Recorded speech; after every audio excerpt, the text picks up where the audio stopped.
Hey, quick video because I just realised my chemo, or my next chemo is tomorrow, and I didn't have time to record anything, so my husband's just gone out for a walk with the baby, so it's peace and quiet.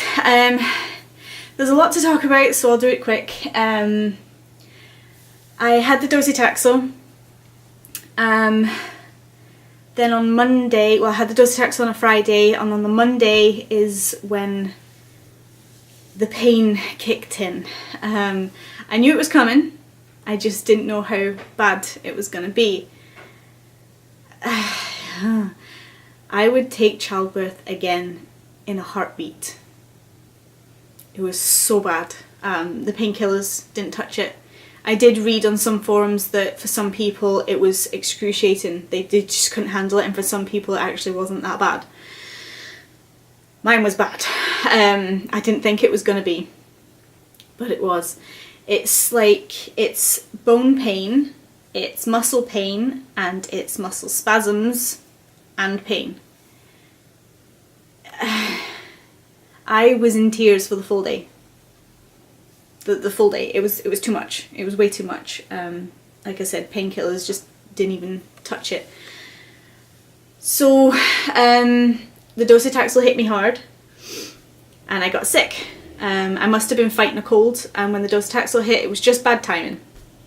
It's kind of good timing but bad timing, because if I'd caught the cold this week, my next treatment would have been prolonged, and I don't want that. I just want it over and done with. I checked my temperature. I didn't know I was sick because I was in tears the whole day, and I was so snuffly. I thought it was because I'd been crying, but it wasn't. I was getting a cold. So my temperature was going up through the night. I was fine at the beginning of the night. I was a 36.5. When I got up for the midnight feeds, I was a 37.9, and I thought, okay, something's going on here. I thought I'll check it in the morning. Checked it when I woke up, and it was a 38. So I had to ring the cancer helpline. They said go into hospital, take a night bag. So I was in hospital from Tuesday until Monday. So yeah, my temperature kept spiking through the week. I was pumped with, I was pumped full of antibiotics, and they took blood cultures from me the first night because they wanted to see what infection we were dealing with, and I didn't get the results for them for a few days. It turned out there was a possibility that I had meningitis. I wasn't showing any signs, but it was hard to say that I was showing signs because I was aching, my neck was aching, but that was a docetaxel. It hit me really, really hard. So I had symptoms, but they weren't symptoms, if that makes sense.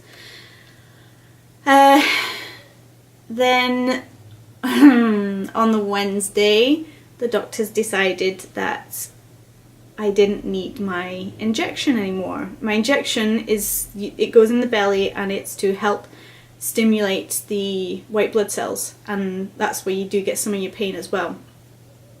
But my neutrophils was sitting at a 6, so they said that I didn't need it, and I did argue with them, and I did say, look, I do need it. I've been told I have to take 7 days, but they said, no, doctor says you don't need it. So I ended up being neutropenic the next day. Which meant that my blood count, my neutrophil count went to a 0.5, which is bad. It means, you know, I can catch most infections that come my way. So I was barriered again. I was barriered when I first went in. It just means that people coming in the room have to wear gloves and they have to wear overalls. I'm speaking really fast because it's too much to talk about. So I was put on even stronger antibiotics, all by drip. So I was on saline drip, I was on antibiotic drip. I have lovely bruises and stuff all over me. This appeared. Apparently it's not as angry looking now, but it's a chemo burn. So I had the docetaxel in this arm, and apparently that's what it is. What else? That was the hospital. I couldn't even see my son. I didn't see Harry for 5 days. On the Sunday, when they told me I'd be in again until the Monday, I texted my husband. I was like, you need to bring him to the hospital now. I'd not been because basically, I mean, he's a baby and he's in nursery, so he's a living, breathing germ. So we didn't bring him, but my neutrophils actually at the end of the week were up at 29. A healthy person has between 5 and 7. I had 29. So I could fight off any infection, basically. So we brought him in, and I missed so much that week. My husband has been sending me videos and pictures, and even though it was upsetting me, I told him not to. I want to see them. I want to see the progress of my son. He learned to do tummy time. Wow. I couldn't get over it. He was doing tummy time. This baby hates tummy time. I mean, really screams for tummy time. I mean, he's still upset, but you can get a good minute or two out of him now. And I missed it. I'm not going to get upset about it. And he's talking a lot more. It's only blah, blah, blah, blah, blah. Yeah, I missed a lot. I really did. Well.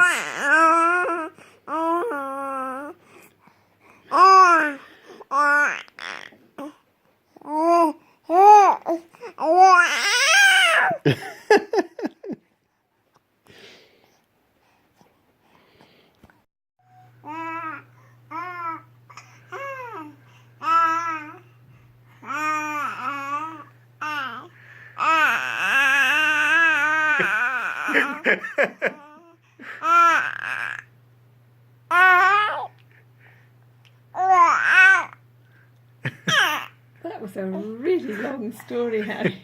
Yes, it was. He's getting tired now, you can tell.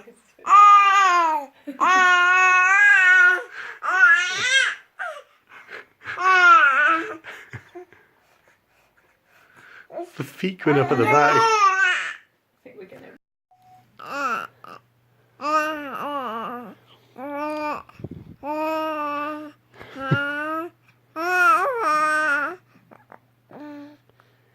Oh, really? Anything else to say?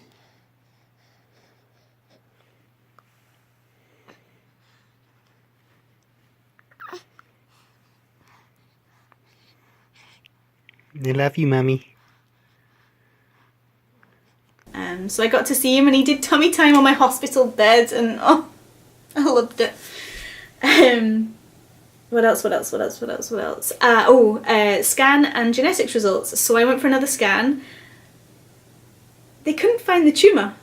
They couldn't find it at all. So my ultrasound found that, and but the only problem is something weird is going on with my, what do you call them, lymph nodes. They're swollen, but we don't know if that is because I was in hospital and I'd had all these antibiotics in me, and it could be an infection is getting processed or something. We don't know, but they're swollen. It would be weird if they were cancerous because the chemo has obliterated my cancer. So why would it be in the lymph nodes?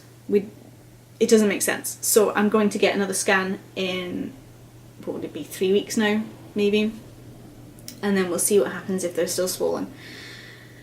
Genetic results came back, and I do not have the faulty gene. It's a weird one because now the type of cancer I have triple negative breast cancer. It usually comes from somewhere. So I could have a faulty gene that they don't know about, that they can't do tests for. So it's good news and bad news. Good news, I mean, if I had the faulty gene, I had a 1 in 2 chance of passing it on to my children.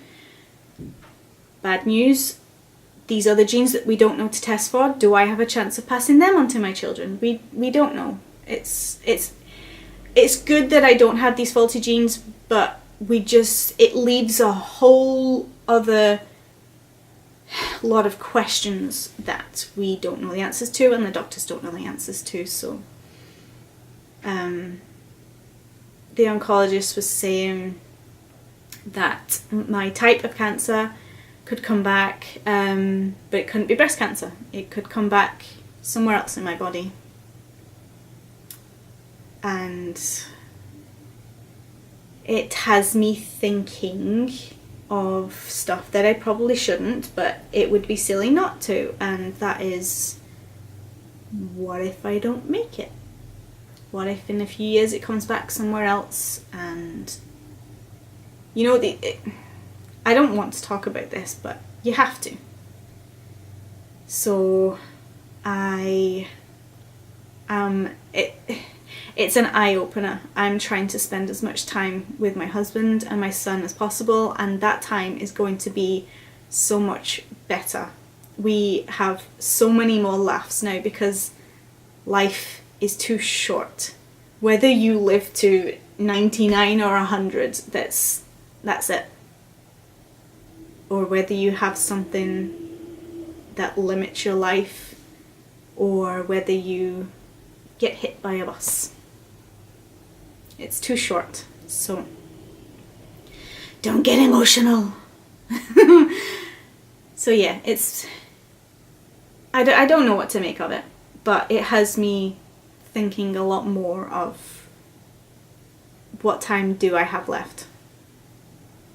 I'm okay just now, which is good, and it's good that the chemo has worked, but it's, what does the future hold? We don't know. So I don't want to worry about it. That's the future. Here is now.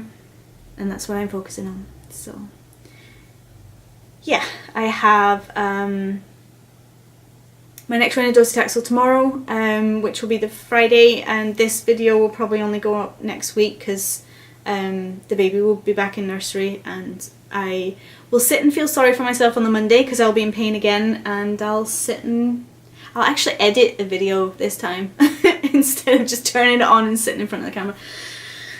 I think that's it. Nothing else. That's all. So treatment is going good, apart from the pain. Yeah. Thank you for watching, if you watch, and I hope this helps anybody that's going through the same thing.